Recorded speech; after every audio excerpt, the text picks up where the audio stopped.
بسم اللہ الرحمن الرحیم۔ السلام علیکم۔ کاشانۂ بصیرت کے یوٹیوب چینل سے آپ سے مخاطب ہوں۔ ہم جس کتاب کو پڑھ رہے ہیں اس کا نام ہے قمر بنی ہاشم، اور اس کو مطالعہ کرتے کرتے ہم پیج نمبر 144 تک آ چکے ہیں۔ آئیے آگے پڑھنا شروع کرتے ہیں۔ کل نہ یہ مکاتب تھے، نہ مدارس، نہ یہ علوم تھے، نہ فنون، کچھ مختصر معلومات تھیں اور محدود درس گاہیں۔ ایسے ماحول میں وسیع معلومات فراہم کرنے کے لیے عظیم ترین شخصیت کو تلاش کرنا پڑتا تھا۔ یہ بات یاد رکھنے کی ہے کہ انسانی معلومات پر اس کے ماحول کا بے حد اثر پڑتا ہے۔ دیہات کے ماحول میں تربیت پانے والا بچہ مختلف علمی مدارج طے کرنے کے بعد بھی وہ صلاحیتیں نہیں پیدا کر سکتا جو شہر کا کم سن ترین بچہ فراہم کر لیتا ہے۔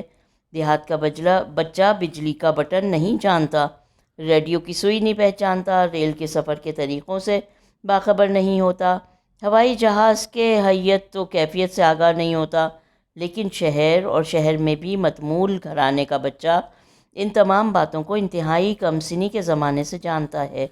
اسے ان مسائل کے لیے نہ اسکول جانے کی ضرورت ہوتی ہے، نہ علمی درسگاہوں کی سیر کرنے کی، نہ کچھ سیکھنے کی ضرورت پڑتی ہے، نہ پڑھنے کی۔ گھر کا ماحول معلم ہوتا ہے اور بزرگوں کا ساتھ مربی۔ مطلب یہ ہے کہ انسانی علوم پر ماحول کا بے حد اثر پڑتا ہے، اور گھر مطلوبہ علوم کے لیے علوم کے ماہرین کا ماحول مل جائے تو درس و تدریس پر کافی وقت صرف کیے بغیر انسان اتنا حاصل کر لیتا ہے جتنا مدتوں کی ریاضت کے بعد بھی حاصل نہیں کر سکتا۔ Page number 145۔ اس تمہید کے بعد امام زین العابدین علیہ السلام کے ان فقرات کا جائزہ لیا جائے جو آپ نے کوفہ کے بازار میں جناب زینب سلام اللہ علیہا سے فرمائے تھے، تو یہ بات اور بھی واضح ہو جاتی ہے کہ ثانیہ زہرا کو علوی ماحول نے علوم کی ان بلندیوں پر پہنچا دیا تھا جہاں تک پہنچنے کے لیے ایک عمر درکار ہوتی ہے، اور اس کے بعد بھی انسان پہنچنے سے قاصر رہتا ہے۔ تاریخ گواہ ہے کہ جب کوفہ کے بازار میں علی علیہ السلام کی بیٹی نے خطبہ دینا شروع کیا اور بیان اس منزل پر پہنچا جس کے بعد آثار قیامت بھی نمودار ہو جاتے تو کوئی حیرت انگیز بات نہ تھی۔ تو ایک مرتبہ امام سجاد علیہ السلام نے تسلی دیتے ہوئے فرمایا، پھوپھی جان اب خاموش ہو جائیے، آپ خدا کے فضل و کرم سے بغیر کسی تعلیم کے عالمہ ہیں اور بغیر کسی تفہیم کے سمجھدار اور ہوش مند۔ یہ میں نے ترجمہ پڑھا ہے اس کا، اور اس میں ہے بریکٹ میں انہوں نے کتاب کا نام لکھا ہوا ہے احتجاج تبری، صفحہ نمبر 166، طبع نجف۔ یہ اس بات کا زندہ ثبوت ہے کہ علوی گھرانے کا ماحول اور مولائے کائنات کی آغوش تربیت خود ایک مدرسہ علم و ہنر تھی، جس کے بعد کسی تعلیم و تفہیم کی ضرورت نہ تھی اور نہ انسان کو کسی استاد کے سامنے زانوئے ادب طے کرنے کی احتیاج تھی۔ اس سے زیادہ واضح وہ کلمات ہیں جو خود جناب زینب علیہ السلام نے بیمار کربلا کی تسلیت کے لیے ارشاد فرمائے تھے جب لٹا ہوا قافلہ 11ویں محرم کو مقتل سے گزر رہا تھا اور باپ کے لاشے کو دیکھ کر بیٹے کے چہرے کا رنگ متغیر ہو رہا تھا، تو ایک مرتبہ ثانیہ زہرا نے بھتیجے کو دیکھ کر ارشاد فرمایا، بیٹا یہ کیا دیکھ رہی ہوں؟ تم نانا، بابا اور بھیا کی یادگار ہو، تم کیوں اپنی جان دیے دے رہے ہو؟ یہ پروردگار کا تمہارے دادا اور بابا سے ایک عہد تھا۔ یہ عہد و پیمان ان بندوں کے لیے ہے جنہیں اس زمین کے فرعون نہیں پہچانتے اور آسمان والے خوب پہچانتے ہیں۔ وہ لوگ ان ٹکڑے ٹکڑے اعضاء اور خون آلود اجسام کو جمع کر کے دفن کریں گے اور اس پر ایک پرچم تمہارے باپ کے نام سے نصب کریں گے۔ اس قبر کے آثار مٹ نہیں سکتے، اور واقعی شہزادی کے ان کلمات کا اثر ہے، اور پروردگار عالم نے ان نشانات کو، اس قبر کے نشان کو کوئی مٹا نہیں سکا اور یقیناً کوئی مٹا سکتا بھی نہیں ہے۔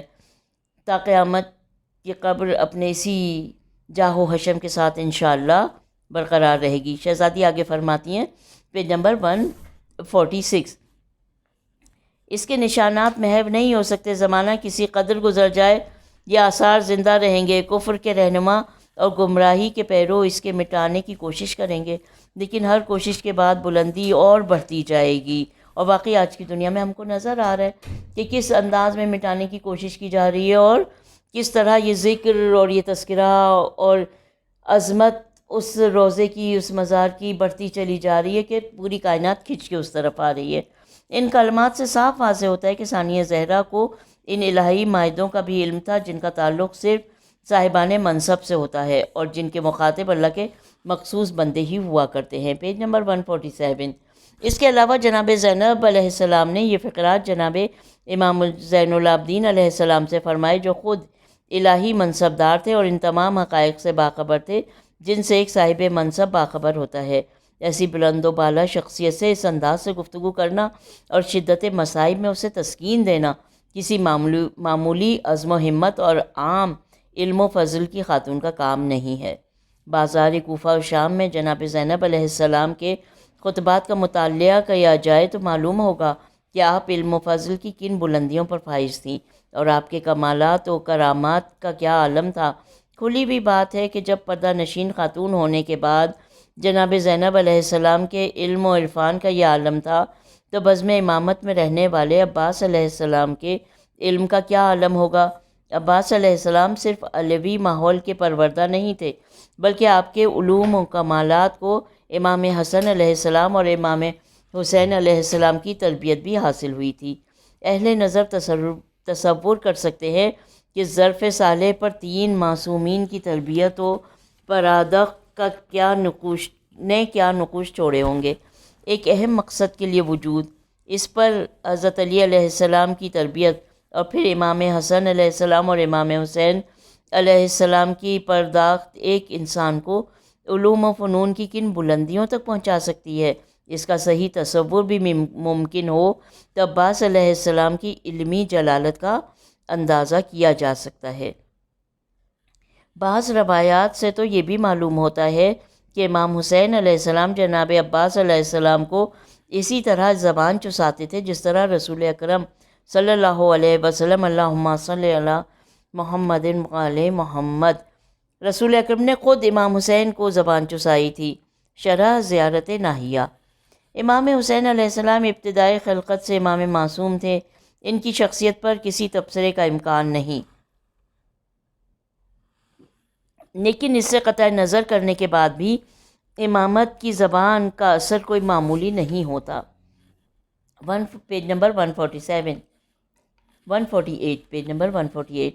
ابو ہاشم جعفری راوی ہیں کہ ایک شخص امام علی نقی علیہ السلام کی اللہم صلی اللہ محمد وعلی محمد خدمت میں حاضر ہوا اور اس نے آپ سے ہندی زبان میں گفتگو کرنا شروع کر دی۔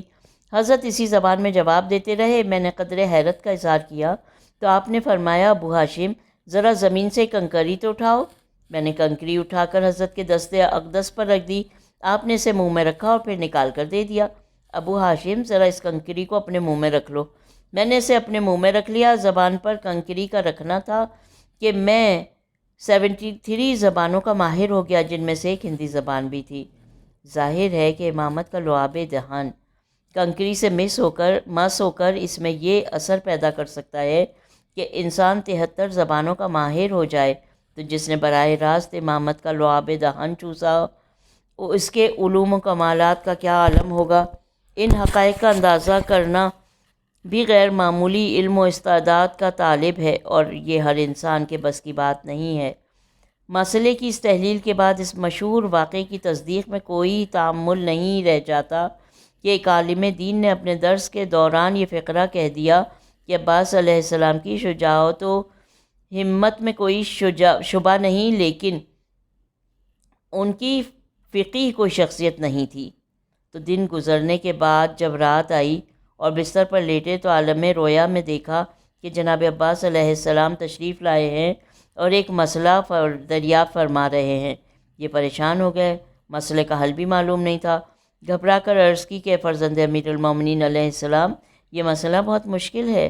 آپ نے فرمایا کہ تمہیں تو بڑے علم کا دعویٰ ہے، افسوس صد افسوس کہ میرے باپ کا علم متعدد معتبر اور غیر معتبر روایتوں کے ذریعے تم تک پہنچ گیا تو تم عالم دین ہو گئے اور اپنے علم پر ناز کرنے لگے اور اس شخص کے علم کے بارے میں کچھ سوچا ہی نہیں جس کو یہ سارے علوم علی علیہ السلام سے براہ راست ملے ہوں اور درمیان میں کسی راوی کا فاصلہ نہ رہا ہو۔ Page number 149۔ ابوالفضل عباس معرفت الہی کے ساتھ علم شریعت کے زبردست عالم تھے۔ آپ نے شریعت کے اسرار و رموز اپنے پدر بزرگوار اور اپنے برادران عالی مقدار سے حاصل کیے تھے۔ آپ کے ظرف کی صلاحیت کا اندازہ اس واقعے سے ہو سکتا ہے جس میں باپ کی گودی میں توحید کی عظمت کا اعلان کیا تھا، اور امامت کے فیضان کے بارے میں تو کوئی شبہ کیا ہی نہیں جا سکتا۔ امام جعفر صادق علیہ السلام اللہم صلی اللہ محمد و آل محمد کا ارشاد مبارک اس دعوے کی بہترین دلیل ہے۔ نفوذ بصیرت اور صلابت ایمان کے بعد علم و عرفان میں شک کرنا دونوں الفاظ کے معنی سے ناواقفیت کی بہترین علامت ہے۔ امام جعفر صادق علیہ السلام کی حدیث یہ نقل کی گئی ہے، جس کا ترجمہ میں نے پڑھا۔ علامہ مغانی نے تنیق المقال میں بالکل صحیح استناج کیا ہے۔ حضرت عباس اور اولاد ائمہ کے فقہ کرام میں تھے۔ آپ کردار کے اعتبار سے عادل، موثق، متقی اور پرہیزگار تھے۔ آپ کا علمی پایہ ایک عظیم فقیہ کا تھا اور روایتی اعتبار سے ایک نہایت معتبر اور موثق راوی تھے۔ اس سے بالاتر تر کسی درجے کا تصور کرنا غیر معصوم کو معصوم کی صف میں لا کھڑا کر دینے کے مترادف ہے۔ صاحب الاسرار الشہادہ، پیج صفحہ نمبر 364۔ معصومین کا یہ فقرہ بھی اس میں نقل کیا گیا ہے کہ عباس ابن علی کو علم اس طرح بھرا گیا جس طرح طائر کے بچے کو دانہ بھرا جاتا ہے۔ پیج نمبر 151، قمر بنی ہاشم کی ہیڈنگ ہے اس کی۔ جناب عباس کے مشہور و معروف القاب میں ایک قمر بنی ہاشم بھی تھا۔ مقتل عوامل، صفحہ نمبر 94، ناسخ التواریخ 6، صفحہ نمبر 697۔ محدود معلومات کی بنا پر نفی کا دعویٰ تو نہیں کر سکتا، لیکن جہاں تک میری جستجو کا تعلق ہے مجھے یہ لقب معصوم علیہ السلام کے کلمات میں نہیں ملا۔ اس کا مطلب یہ نہیں ہے کہ اس لقب کی کوئی خاص اہمیت نہیں ہے، بلکہ مدعا صرف یہ ہے کہ کلمات معصومین میں اس لقب کا تذکرہ مل جاتا تو قرائن و متعلقات سے یہ اندازہ کیا جاتا کہ اس کا استعمال کس اعتبار سے کیا گیا ہے۔ مقصد صرف ظاہری وجاہت اور صوری حسن و جمال کا اعلان ہے یا اس کی پشت پر کوئی مخصوص معنویت بھی کام کر رہی ہے؟ اہل تاریخ کے استعمال سے تو یہی اندازہ ہوتا ہے کہ اس کا مفہوم صرف ظاہری حسن و جمال ہی ہے۔ مورخین نے اس سے زیادہ دقت نظر اور نکتہ رسی کا جذبہ اہل بیت کے گھرانے کے بارے میں نہیں دیکھا گیا۔ Page number 152۔ لیکن میں نے اس وصف کا شمار القاب کے بجائے وراثتی اوصاف میں کیا ہے، جس کا مقصود یہ ہے کہ حضرت عباس علیہ السلام صرف حسن و جمال ہی کی بنا پر ایسے نہیں تھے کہ آپ کو لفظ قمر سے تعبیر کیا جاتا، بلکہ آپ کی ہستی میں اس لفظ کی مکمل معنویت پائی جاتی تھی، اور آپ اپنے پورے گھرانے کی تاریخ کی حیثیت رکھتے ہیں۔ تاریخ نے ہر دور میں ہاشمی گھرانے کی مخصوص وجاہت اور اس کے نمایاں افراد کے غیر معمولی حسن و جمال کا اعتراف کیا ہے، اور یہ قمریت اس خانوادے کا ترہ امتیاز رہی ہے۔ جناب ہاشم کے والد ماجد جناب عبد المناف قمر بطحہ تھے۔ جناب عبداللہ حضور اکرم کے والد گرامی قمر حرم کے نام سے مشہور تھے۔ سرور کائنات کے بارے میں حدیث قصہ میں جناب فاطمہ علیہ السلام اللہم صلی اللہ محمد و آل محمد نے ان الفاظ کا استعمال کیا ہے۔ بعض نسخوں میں بدر، جیسے انہوں نے کہا ہے کانہ البدر فی لیلۃ تمامہ و کمالہ، بعض نسخوں میں بدر وارد ہوا ہے۔ مولا کائنات کے بارے میں قرآن حکیم کا اعلان ہے والقمر اذا تلاہا۔ امام حسین کے بارے میں مورخ کربلا کا بیان ہے سر امام مظلوم نوک نیزہ پر اس طرح چمک رہا تھا جیسے چاند، راس قمری ظہری۔ جناب قاسم میدان جہاد میں آئے تو مورخ نے جمال مبارک کی عکاسی اس انداز سے کی، غرض جسے دیکھیے قمر نظر آتا ہے۔ 153، پیج نمبر 153۔ جس کے کردار پر نظر ڈالیے مثل ماہتاب درخشاں و تابندہ ہے، جس کے جمال مبارک کو دیکھیے قمریت کے جملہ آثار و مظاہر نمایاں نظر آتے ہیں۔ ایسے عالم میں جناب عباس علیہ السلام کا قمر ہونا کوئی حیرت انگیز بات نہیں ہے، اور نہ اس سے بظاہر کوئی خاص فضیلت ظاہر ہوتی ہے۔ اس خاندان کے بزرگوں میں سبھی قمر رہے ہیں، اور بعد میں آنے والے سلسلے میں بھی ہر معصوم ایک قمر امامت ہی تھا۔ لیکن ذرا دقت نظر سے کام لیا جائے تو حضرت عباس علیہ السلام کی ایک انفرادیت ضرور ہے۔ قمریت اس گھرانے کا ترہ امتیاز رہی ہے۔ بزرگوں میں متعدد شخصیتیں قمر کے نام سے مشہور رہی ہیں، لیکن اس کے باوجود اس بات سے انکار نہیں کیا جا سکتا کہ ہر ایک کی قمریت کا انداز جدا جدا ہے۔ جناب عبد المناف بطحا کے قمر تھے، جناب عبداللہ حرم کے قمر۔ نہ بطحا میں عبد مناف کا مثل تھا، اور نہ حدود حرم میں جناب عبداللہ کا جواب۔ جناب عباس علیہ السلام کا یہ امتیاز ہے کہ ان کی قمریت بنی ہاشم کی طرف منسوب ہے۔ اب اگر بنی ہاشم میں کوئی قمر نہ ہوتا تو یہ کہنا آسان تھا کہ عادی اور معمولی وجاہت کے افراد میں جناب عباس علیہ السلام کا حسن و جمال ایک انفرادی شان رکھتا تھا، لیکن مسئلہ اس کے بالکل برعکس ہے۔ عباس اس گھرانے اور خاندان کے قمر ہیں جس گھرانے میں ہر ایک اپنے مقام پر ایک مہتاب درخشاں تھا۔ عباس علیہ السلام کو ان شخصیتوں میں نمایاں امتیاز حاصل ہے جن میں ہر ایک زہرہ جبیں، ماہ طلعت اور قمر پیکر تھا۔ حضور صلی اللہ علیہ وسلم کے بارے میں احیاء العلوم کی روایت ہے کہ آپ کے روح منور کی روشنی میں ام المومنین عائشہ سوئی تلاش کر لیا کرتی تھیں۔ ایسے حالات میں یہ کہنے میں تکلف نہیں ہے کہ تاریخی اعتبار سے بطحا کے اہل حسن و جمال جمع کر لیے جائیں تو حضرت عبد مناف قمر ہیں، حرم کی حسینوں کا اجتماع کیا جائے تو حرم کے حسینوں کا اجتماع کیا جائے تو جناب عبداللہ قمر ہیں، قصۂ یمانی کا پردہ کر لیا جائے تو مرسل اعظم قمر ہیں، اتباع رسالت میں قدم آگے بڑھ جائیں تو حضرت علی علیہ السلام قمر ہیں، راہ خدا میں سر کٹا کر نیزے پہ سر بلند ہوں تو حسین علیہ السلام قمر ہیں، اور سب ایک مرکز پر جمع ہو جائیں تو جناب عباس علیہ السلام قمر ہیں۔ اللہم صلی علی محمد وآل محمد، پیج نمبر 154۔ ہر ایک کے حسن و جمال کا پرتو اور ہر ایک کی طلعت و وجاہت کا آئینہ، سرکار وفا کے اس حسن و جمال پر اس رخ سے نظر ڈالی جائے تو ایک عجیب انداز نظر آتا ہے، اور نظر کو جرأت نظارہ نہیں ہوتی۔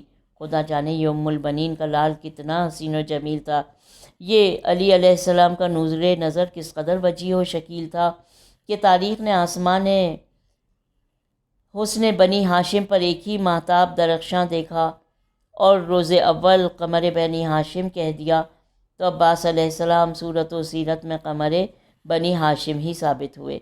قمر کے ایک معنوی وصف یہ بھی ہے کہ وہ خود ذاتی نور کا حامل نہیں ہوتا، اس کے پاس جو بھی کچھ ہے سب مہر طابع کا عطیہ ہے اور اسی کا فیض وجود ہے، اور یہی وجہ ہے کہ وہ ہمیشہ اس کے سامنے حاضر رہتا ہے اور اس کے نقش قدم پر قدم جماتا رہتا ہے۔ حضرت عباس علیہ السلام اس اعتبار سے بھی قمر کہلائے جانے کے قابل تھے کہ انہوں نے اپنی کائنات کردار کو کبھی اپنا نہیں سمجھا، بلکہ سب مولا کا فیض ہی سمجھتے رہے، اور اس طرح ان کے نقش قدم پر چلے کہ بھائی ہونے کے باوجود بھائی کہنے کی ہمت نہیں کی، اور ہمیشہ اپنے کو امام حسین علیہ السلام کا غلام ہی کہتے رہے۔ اسی مقام پر یہ کہنا بھی بیجا نہ ہوگا کہ جس طرح قمر امامت نے آفتاب رسالت کا اتباع کیا ہے اور کسی منزل پر ایک قدم آگے بڑھنے کی جرأت نہیں کی۔ Page number 155۔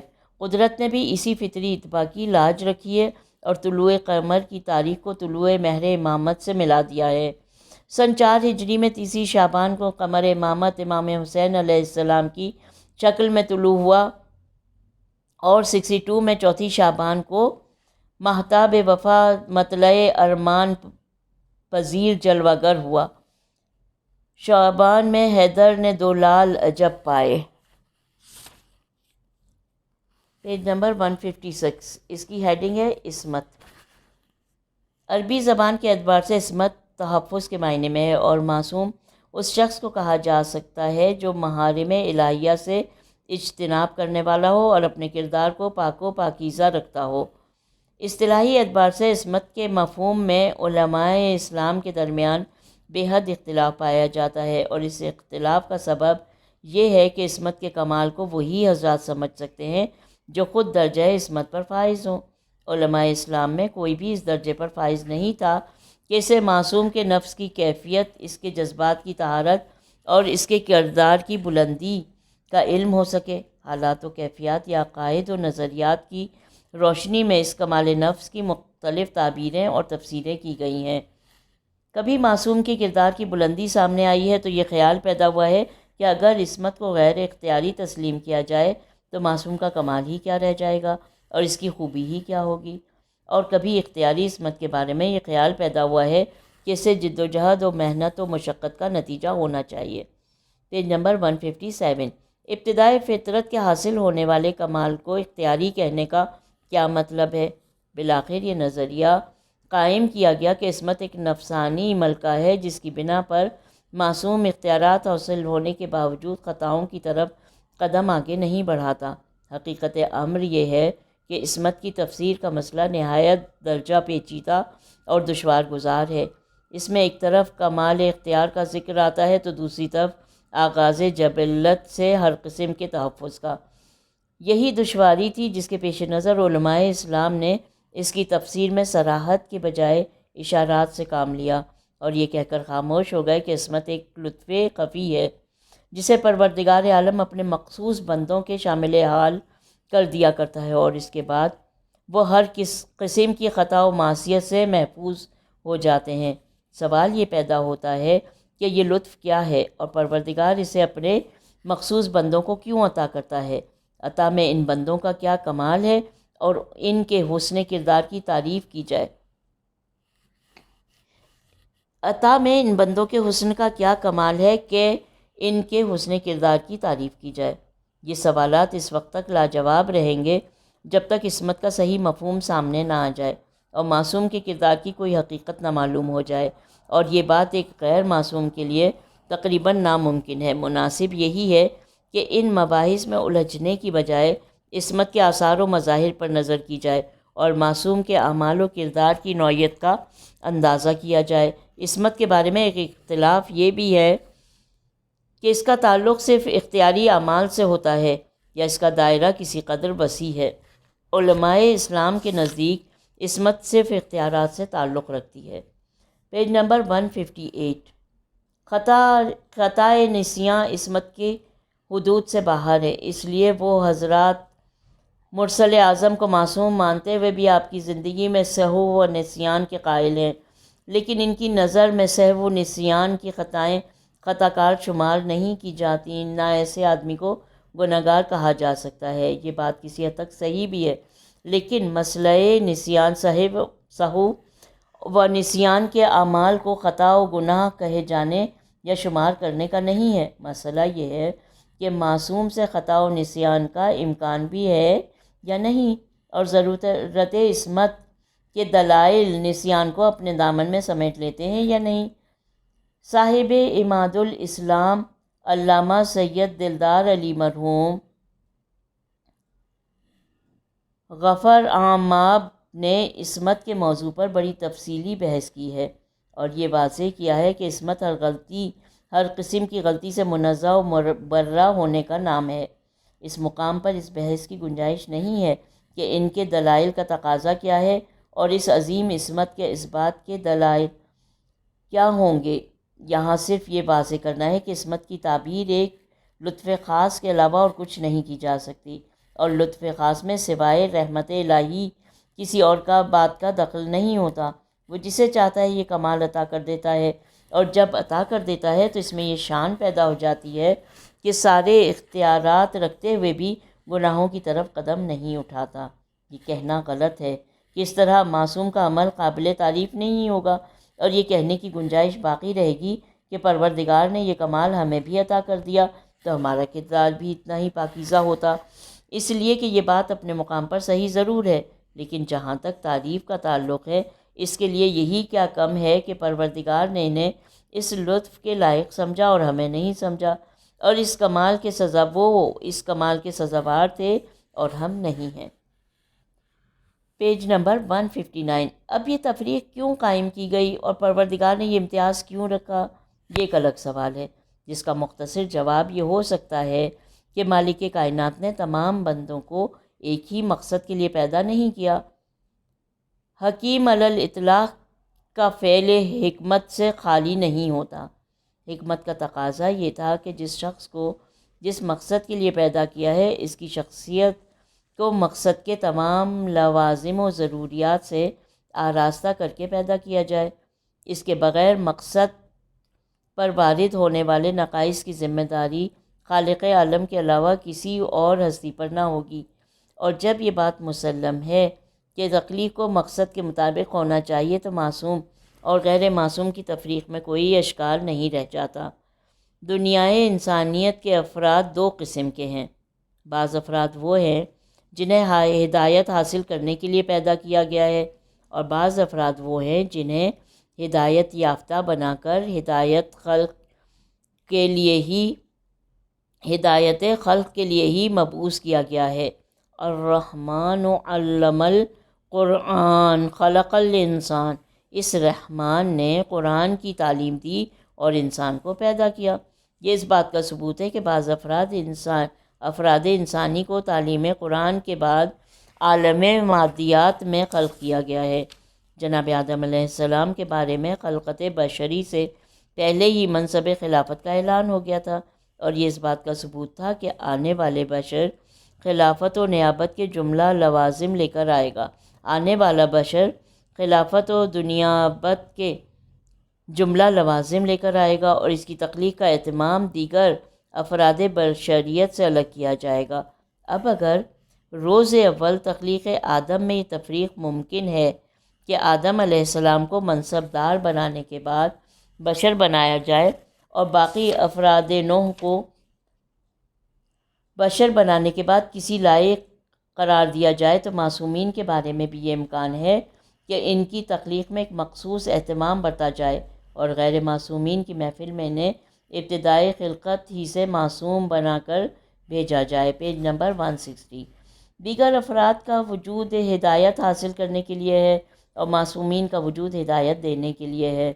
ہدایت دینے والے کو ہدایت لینے والے سے ہر طرح ممتاز و بلند تر ہونا چاہیے۔ یہ سوچنا غلط ہے کہ اس طرح معصومین کے کردار کا کوئی کمال نہ رہ جائے گا، اور پروردگار عالم جسے ابتدائی خلقت سے معصوم بنا دے گا وہی بلند کردار اور پاکیزہ نفس ہو جائے گا۔ اس لیے کہ یہ امتیاز و انتخاب خود ایک کمال و رفعت ہے جس کی نظیر عالم امکان میں نہیں ملتی ہے۔ اس کے علاوہ یہ سوال اس وقت پیدا ہوتا جب مالک کائنات کسی بندے کو معصوم پیدا کرتا اور کسی کو غیر معصوم، اور پھر غیر معصومین سے یہ تقاضا کرتا کہ تمہارا کردار بھی معصومین جیسا ہونا چاہیے، تمہارے اعمال میں بھی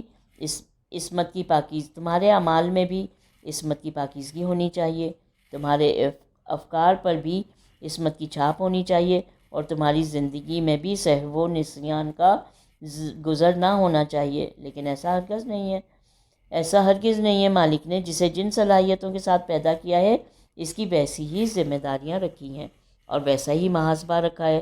غیر معصوم کی ذمہ داریاں اور ہیں اور معصوم کی ذمہ داریاں اور۔ غیر معصوم سے محاسبہ کا انداز اور ہے اور معصوم سے محاسبے کا انداز اور۔ غیر معصوم کے اس کے اعمال و کردار کے بارے میں محاسبہ ہوگا اور معصوم سے اصل دین و ایمان کے بارے میں حساب لیا جائے گا۔ Page number 161۔ غیر معصوم میدان جہاد میں جان دینے کا ذمہ دار ہے، عزت دین کا ذمہ دار نہیں، اور معصوم تحفظ دین و ایمان کا بھی ذمہ دار ہے اور مجاہدین کے جان و مال کا بھی۔ یہاں پر یہ ہیڈنگ ختم ہو جاتی ہے اور اس کے بعد جو ہے وہ اقسام عصمت ہے۔ تو انشاءاللہ ہم اپنی نیکسٹ ریڈنگ میں اس کو کنٹینیو کرتے ہیں۔ اپنا بہت خیال رکھیے گا۔ اللہ حافظ۔